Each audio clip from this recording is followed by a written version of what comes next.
Welcome back. In this video, I'm going to talk about how your risk tolerance may be affected by your age. Many financial advisors will tell you that as you get older, your portfolio should start getting safer. You don't want a large market crash to occur as you're in the withdrawal stage of your life. But when you're young, you are a long way from the withdrawal stage, and so there's a lot of time for the markets to rebound, and you should be a little riskier when you are young. I'm just going to be talking about some rules or guidelines that are used by some financial advisors. It's important to note that these are just guidelines. Everyone's going to be different, and you need to decide which is best for you. So the most common rule that I've seen is the rule of 100.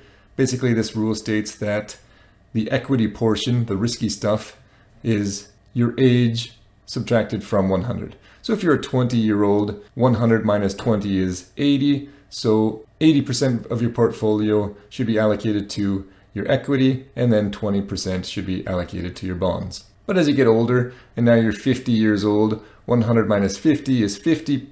So 50% of your portfolio should be equity and 50% into the bond portion. Some say that the rule of 100 is too safe, and they recommend a rule of 110.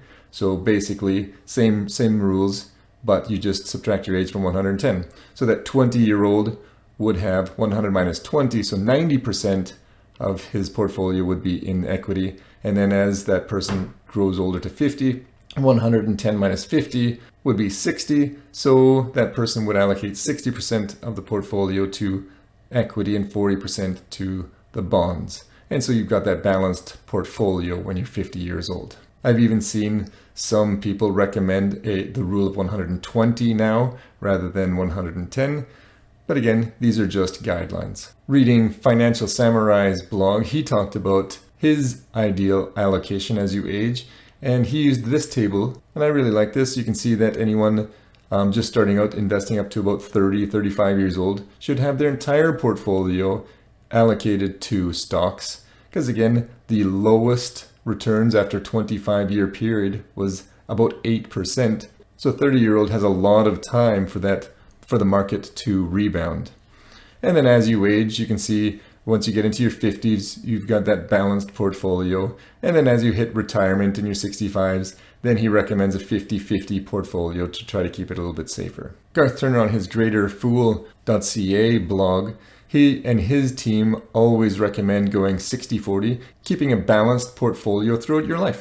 It doesn't matter how old you are, how young you are, keep that 60-40 portfolio, and they have several articles about it, and I've got two examples here. They think that having a 60-40 portfolio will allow you to keep your emotions out of investing, and that will prevent you from selling in a downturn. And the worst thing you can do during a downturn is sell your portfolio, because then you turn that paper loss into an actual loss, and that could really affect your retirement. Ed Rempel on his Unconventional Wisdom blog and podcast and YouTube channel, he's always advocating that everyone should stick with a 100-0 portfolio. A 100-0 portfolio has consistently outperformed a balanced portfolio, and he loves to show charts like this where over the long term, stocks are less volatile than bonds. So you can see at the 10-year mark, it's almost equal, and then after that, stocks are more consistent with returns than bonds. The ups and downs over a long-term period are less for stocks than they are bonds. And people in retirement, they're retiring for a lot longer than 10 years sometimes. Some people are retired for 20, 30, some even 40 years worth of retirement. So your portfolio has to ride out those ups and downs, and you can see that stocks are more consistent than bonds over a long term.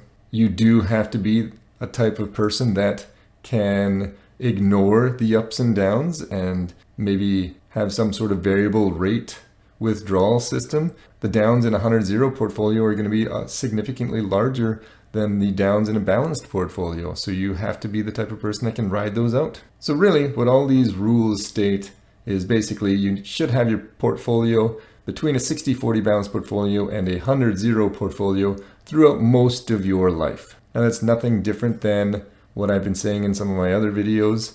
It's up to you. Personal finance should be personal, and you need to determine what the correct allocation is for you as you do age. I am likely to stick with a 100-0 portfolio as I retire. I do have a very generous defined benefit pension plan. That's my safe stuff. That is not going to fluctuate. I'm going to get the exact same pay. It's going to be adjusted for inflation. All I'm concerned about is my equity portion, and I'm okay with that being at 100-0. I hope this video has helped you determine what you may set your asset allocation to be as you age. Again, it's going to be different for everybody. And if you've enjoyed this video and would like to stay informed of some of my others, please subscribe below and have a wonderful day.